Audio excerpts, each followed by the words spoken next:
Hare Krishna. We can never have a bird's eye view.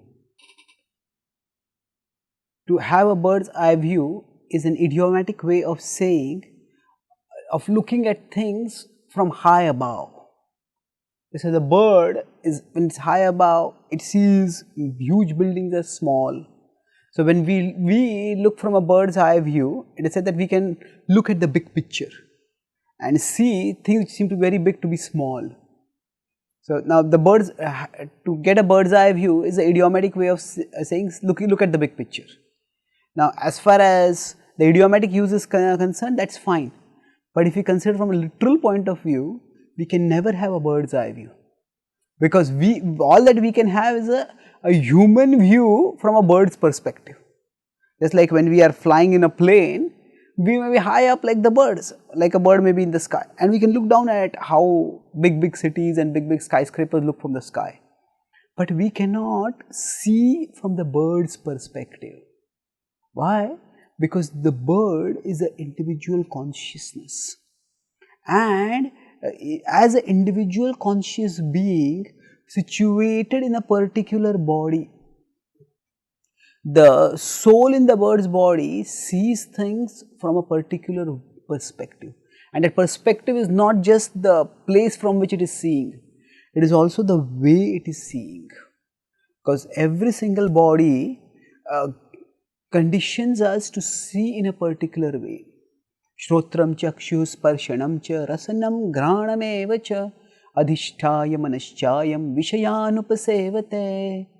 Krishna talks about how the soul moves from one body to another body, and when the soul gets a particular body, it gets a particular set of senses, a particular kind of ear, eye, nose, skin, tongue, and then with this it experiences life in its own way.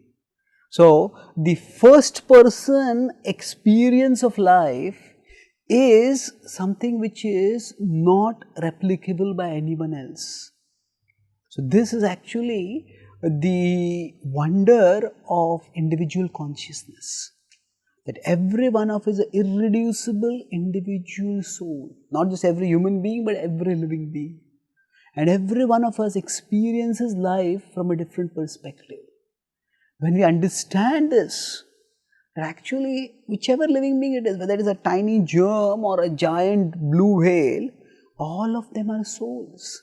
And all of them are, although they are souls like us, they are seeing life from the perspective of their own body. And it fills our life with a sense of wonder. Ascharyavat pashyati kaschidenam, ascharyavat chainam ascharyavat vadati tathaiva chanyah, ascharyavat chainam anyah shrunoti, shutvapyenam vedana chaiva kaschet. Krishna says that some people see the soul as amazing. When they understand, okay, in all these living beings the soul is present, they see in the sense of understand, I understand what you are saying. In that sense of see, then they are amazed. Ascharyavat vadati tathaiva chanya. Some people, when they get that sense of wonder, then they speak it. Every living being is unique. Every living being is an individual soul experiencing life in a unique way. Ascharyavat chainam anyah shrunoti. Some people hear about it, they start contemplating. Oh, really? What is it? That is the locus of consciousness. What is its ultimate purpose? We are all experiencing life differently, but what is the ultimate purpose of our life? And shutvapyenam vedana chaiva kaschit. Some people just don't get it. They just don't get that different people are different, and that underlying our individuality is our spirituality. And that spirituality is the essence of who we are. So every one of us is unique, and our spiritual growth enables us to appreciate our uniqueness and then to express our uniqueness in a way that is conducive for our social contribution and our spiritual elevation.